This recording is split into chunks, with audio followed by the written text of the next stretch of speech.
दोस्तों बिजनेसमैन, अयाश, ठरकी, धोखेबाज, भगौड़ा, ये सब नाम एक ऐसे इंसान के लिए अक्सर इस्तेमाल हुए हैं जिसे आप शायद विजय माल्या के नाम से जानते होंगे। महंगी दारू, खूबसूरत मॉडल, क्रिकेट और एवन लग्जरी लाइफ, ये उसके कुछ ऐसे शौक थे जिन पर वो पैसा पानी की तरह बहाता था। उसकी अयाशी का आलम ये था कि दुनिया की तमाम बेहतरीन मॉडल्स उसके साथ टाइम गुजारने के लिए तरसती थी। वो खुद को किंग ऑफ गुड टाइम्स कहता था। विजय विट्ठल माल्या का नाम कभी भारत के सक्सेसफुल बिजनेसमैन के तौर पर लिया जाता था, लेकिन आज वो पूरी दुनिया में एक भगोड़े के तौर पर जाने जाते हैं। इंडिया में कभी विजय माल्या का रुतबा हुआ करता था, लेकिन भारतीय बैंक से 9,000 करोड़ रुपए से अधिक चूना लगाने के बाद आज माल्या की पहचान भगोड़े के तौर पर ही रह गई है। और आज इस भगोड़े और अयाश किंग की असली अयाशियों की कहानी हम आपको सुनाने वाले हैं इस लाइफस्टाइल वीडियो में। लेकिन वीडियो स्टार्ट करने से पहले आपकी विजय माल्या के बारे में क्या राय है हमें नीचे कमेंट करके बताएं। तो चलिए वीडियो स्टार्ट करते हैं। अगर बचपन की बात करें तो विजय माल्या एक अमीर घर में पैदा हुए थे। हालांकि उनका बचपन एक आम बच्चे की तरह ही था। उसके पिता का नाम विट्ठल माल्या था, जो कि एक बिजनेसमैन थे। वो बड़ी बड़ी कंपनियों में पैसा लगाते थे, लेकिन बावजूद एक अमीर घर में पैदा होने के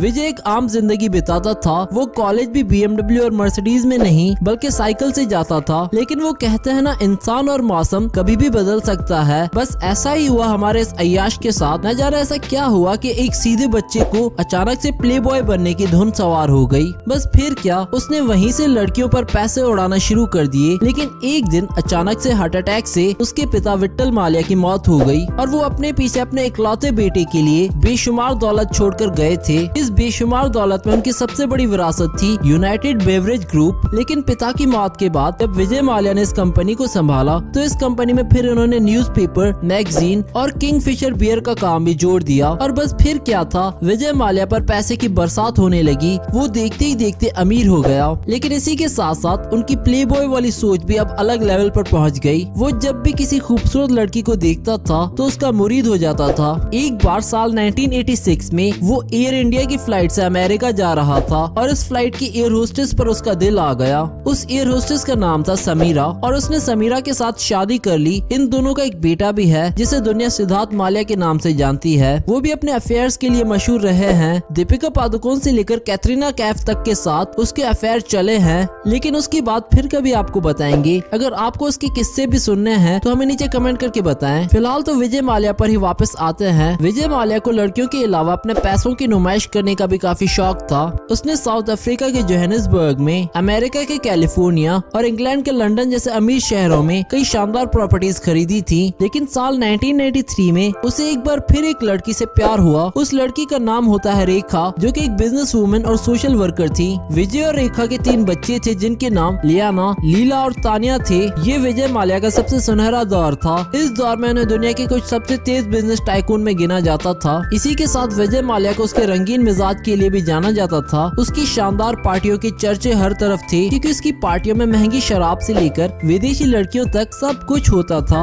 लेकिन अब ये शौक की आदत में शुमार होते जा रहे थे। वो हर समय विदेशी लड़कियों से घिरा रहता था। इन सबसे अलग विजय माल्या काफी धार्मिक इंसान भी था। उसने कई तीर्थ यात्रा की थी और वो बेंगलुरु के जिस मंदिर में जाता था तो नंगे पैर ही जाता था। वैसे विजय माल्या सुर्खियों में तो तब आया जब उसने लंदन में टीपू सुल्तान की तलवार के लिए $1,75,000 की रिकॉर्ड तोड़ बोली लगाई थी। फिर न्यूयॉर्क में भी उसने महात्मा गांधी के कुछ सामान के लिए $1.8 मिलियन की अंधी बोली लगाई। इसके बाद भारत में उसकी अयाशी की इमेज कम और देशभक्त की ज्यादा बन गई थी। लोग उसे किंग ऑफ गुड टाइम्स कहने लगे थे। लेकिन फिर उसे कई बार मीडिया में विदेशी लड़कियों के साथ स्पॉट किया। इससे लोगों के बीच में विजय की एक बार फिर से अयाश वाली इमेज बनने लगी थी। लेकिन उसने इसका भी तोड़ निकाल दिया। उसने इंडियन एम्प्रेस नाम का एक यॉट खरीद लिया। इस यॉट की खूबसूरती का अंदाजा आप इस बात से लगा सकते हैं कि विजय से पहले ये दुनिया के सबसे अमीर देश कतर के रॉयल फैमिली के पास था। विजय माल्या ने ये यॉट सिर्फ अपनी रंग लीलाएं दुनिया से छुपाने के लिए खरीदी थी। इस यॉट पर विजय के लिए 2 चीजें थी। पहले तो दुनिया से दूर खुला समंदर और साथ में खूबसूरत विदेशी लड़कियां जो हफ्तों तक विजय के साथ रहती थी। ये लड़कियां वो विदेशी मॉडल्स होती थी जिनको यहाँ से सीधा विजय के कैलेंडर पर जगह मिलती थी। आलम ये हो गया था कि बॉलीवुड से लेकर हॉलीवुड तक लड़कियां विजय के कैलेंडर पर आने के लिए तरसती थी। आप शायद यकीन नहीं करेंगे, लेकिन लीजा हैडन, दीपिका पादुकोण और नरगिस फखरी जैसी बड़ी बड़ी बॉलीवुड एक्ट्रेसेस भी विजय माल्या के कैलेंडर्स पर ही बॉलीवुड तक पहुंची हैं। इनमें से कई बॉलीवुड एक्ट्रेसेस के साथ विजय माल्या क्या करते थे, इसके चर्चे न्यूज में कई कई बार रह चुके हैं। ऐसा नहीं था कि माल्या सिर्फ लड़कियों पर ही बिजी रहता था, वो लड़कियों के साथ पैसे कमाने और बिजनेस को भी फैलाने में भी लगा रहता था। उसने साल 2005 में सिद्धार्थ के 18वें जन्मदिन पर किंगफिशर एयरलाइंस की शुरुआत की और फिर 2008 में आईपीएल में टीम भी खरीद ली। लेकिन हमारे इस अय्याश किंग का एक बुरा समय 2007 से शुरू हो चुका था, जब उसने एयर डेक्कन से 550 करोड़ की डील की थी। इस डील में विजय माल्या ने जितना भी पैसा लगाया था वो सब कर्जे में था, जो उसने 17 बैंकों से लोन पर लिया था, और यहाँ से उनकी बर्बादी की कहानी शुरू हो गई थी। उसे हर साल अब लगातार घाटे हो रहे थे।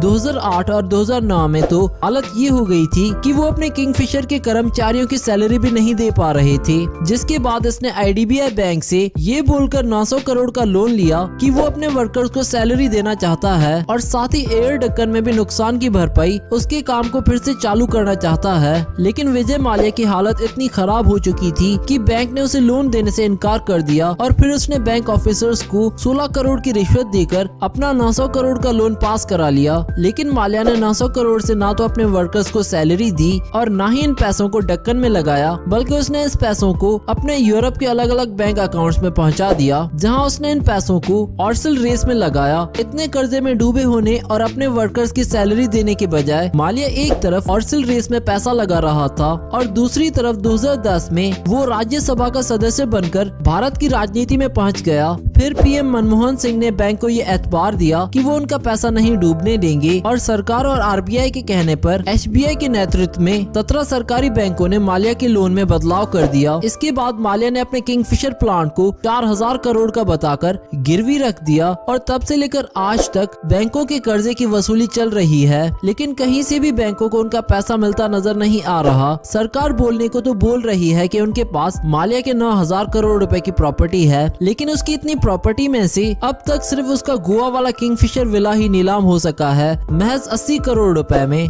बॉलीवुड एक्टर सचिन जोशी ने खरीदा है ये विला। अब आप खुद सोचिए कि कोई भी उसकी किसी भी प्रॉपर्टी को खरीदने के लिए आगे नहीं आ रहा। लोग कहते हैं कि इतने कर्ज में डूबने के बाद भी आज भी उसकी अय्याशी और ठाट बाट वैसे ही है। उसकी लेटेस्ट वाइफ पिंकी लालवानी है, जो कि एक एयर होस्टेस है। आज विजय माल्या भारत में नहीं बल्कि लंदन में है, लेकिन वो भारत से भागे कैसे? राज्यसभा के रिकॉर्ड के अनुसार विजय माल्या 1 मार्च 2016 को राज्यसभा में उपस्थित थे और उसके अगले दिन 2 मार्च को देश से भागने में कामयाब हो गए थे वे। जानकारी के अनुसार विजय माल्या जेट एयरवेज की फ्लाइट से दिल्ली से लंदन गए थे। ताजुब की बात तो ये है कि इस आदमी के खिलाफ लुकआउट नोटिस जारी था और बावजूद इसके वो देश छोड़कर भागने में कामयाब कैसे हो गया, ये कोई नहीं जानता, क्योंकि कानून के अनुसार एयरपोर्ट पर चेकिंग के दौरान उसकी गिरफ्तारी होनी चाहिए थी। लेकिन ऐसा नहीं हुआ, बल्कि आज तक सरकार उसे भारत नहीं ला पाई और वो अपने ऐशो आराम वाली जिंदगी लंदन में गुजार रहा है। इससे ये पता चलता है कि उसकी पहुंच कहां तक है। दोस्तों, ये वीडियो कैसी लगी आपको हमें नीचे कमेंट करके बताएं।